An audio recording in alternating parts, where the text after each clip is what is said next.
وَإِذْ يَرْفَعُ إِبْرَاهِيمُ الْقَوَاعِدَ مِنَ الْبَيْتِ، اور یاد کر اس وقت کو جب ابراہیم جو بنیادیں اٹھا رہے تھے بیت اللہ کی بنیادیں اٹھا رہے تھے، وَإِسماعیل، اور اسماعیل بھی،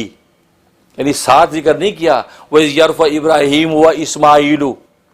صرف ابراہیم کا ذکر کیا، اشارہ اس بات کی طرف کر دیا کہ اصل معمار تو ابراہیم ہی تھے، اسماعیل تو ان کے ساتھ سپورٹ کر رہے تھے، ایک مدد مزدوری کا کام کر رہے تھے، اصل معمار اور مستری کا کام تو حضرت ابراہیم کر رہے تھے۔ لہذا اصل ان کی طرف نسبت کی کہ جب بنیادیں اٹھا رہے تھے ابراہیم علیہ السلام بیت اللہ کی، و اسماعیل بھی، کیونکہ حضرت ابراہیم علیہ السلام جب اس موقع پر جب آپ کو حکم ہوا کہ اللہ کا گھر بناؤ، آپ وہاں مکہ پہنچے ہیں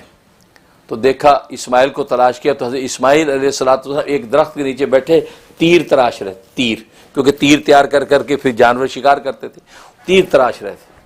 جب آپ نے دیکھا اچھا وہ بیٹھا ہے، آپ جب قریب گئے تو وہ کھڑے ہو گئے، ابا جان آ گئے، جی ابا جی السلام علیکم، السلام، خیر پوچھی، تو کیسے آنا ہوا؟ کہا کہ اللہ نے مجھے اپنا گھر بنانے کا حکم دیا ہے،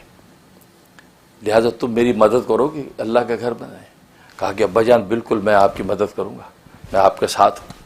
ہم اللہ کا گھر بنانے میں ہم بالکل مستعد ہیں، تیار ہیں۔ اب ابراہیم علیہ السلام نے اللہ سے دعا کی کہ کس مقام پہ گھر بنانا ہے، تو مقام بتلا دیا گیا ملائکہ کے ذریعے، یہ مقام ہے جہاں اس وقت بیت اللہ ہے، یہ مقام ہے، یہاں پر جو اللہ کا گھر بنانا ہے۔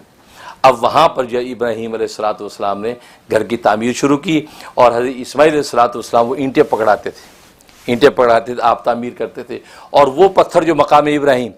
اس پتھر کے اندر اللہ نے یہ موضوعاتی شان رکھی تھی کہ جس وقت قد آدم سے اوپر کی تعمیر کرنی تھی تو آپ اس پتھر کے اوپر کھڑے ہوتے تو یہ پتھر آپ کو اوپر لے جاتا تھا۔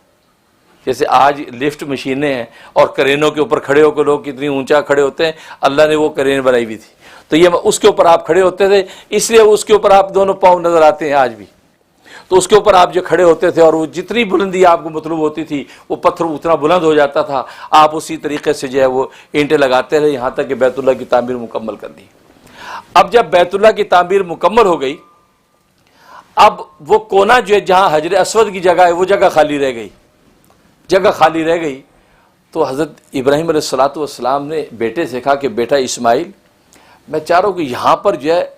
کوئی ایسا پتھر مل جائے، یہ جو جگہ ہے اس جگہ پہ وہ پتھر کو ایڈجسٹ کر دیں، اچھا لگے گا۔ جیسے ہم سوچتے ہیں جی کوئی ڈیکوریشن پیس ہو جائے جی کارنر پہ یوں رکھ دیں، تو آپ نے سوچا یہ پتھر یہاں پہ ایسا ایڈجسٹ کر دے خوبصورتی سے، کوئی ایسا کوئی پتھر لے کے آؤ۔ اب اسماعیل ذبیح اللہ نکلے، اب تلاش کرنے کی اسی نوعیت کا اس کے حساب سے مناسب ایک پتھر مل جائے، تو جبل ابی قبیس کے پاس جب پہنچے تو جبل ابی قبیس بولا، پہاڑ بولا اسماعیل تو تیری امانت میرے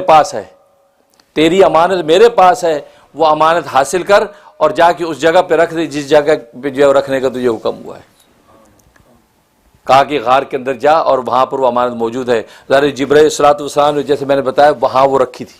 تو آپ اندر گئے تو وہاں وہ پتھر جو ہے وہ حجر اسود اٹھا لیا۔ کہتے یہ اتنا روشن تھا، یہ تو اللہ تبارک و تعالی نے اس کی روشنی کو یہاں پر مدھم کر دیا دنیا میں۔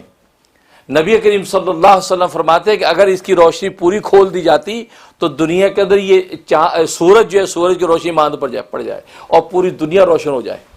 لیکن ان کی روشنی کو ماند کر دیا۔ اور یہ پتھر جب اٹھا کے لائے ہیں تو وہ ابراہیم خلیل اللہ علیہ السلام اس مقام پہ اس پتھر کو جڑ دیا،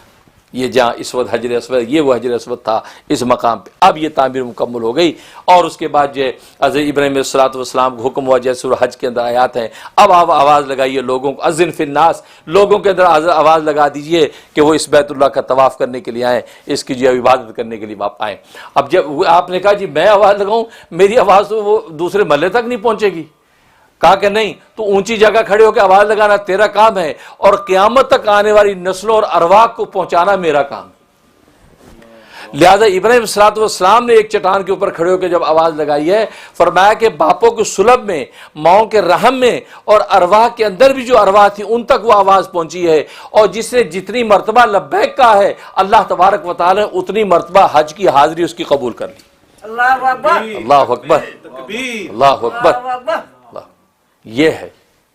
اس لیے آپ دیکھتے کوئی 10 حج کرتا ہے، کوئی 50 کرتا ہے، کوئی ایک ہی کرتا ہے، آپ کہتے ہیں یار اتنا مالدار ہے 2 ہی حج کیے ہیں، یہ جو کوئی غریب آدمی یہ 50 حج کر چکا ہے، یہ وہ لبیک پر ہے کہ اس روح نے بولا لبیک لبیک، اور آپ جانتے کہ یہ بار بار لبیک بولنا انتہائی جو ہے اطاعت کی علامت ہوتا ہے، نہایت انقیاد کا اشارہ ہوتا ہے۔ لبیک، حاضر ہوں جی، حاضر ہوں، آ گیا جی، حاضر ہوتا۔ آج بھی ایک بہت تابع غلام 10 بولتا بولتا ہی پہنچتا ہے،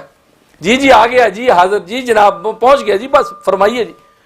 تو وہ لبیک لبیک لبیک جتنا پکارا، اللہ تبارک و تعالی اتنی مرتبہ ہی اپنے گھر کی حاضری اس کی مقدر کر دی۔ تو اس لیے فرمایا، تو وہاں پر جو ہے وہ یہ تعمیر ان دونوں نے کی، اور اس کے بعد کہا ربنا تقبل منا،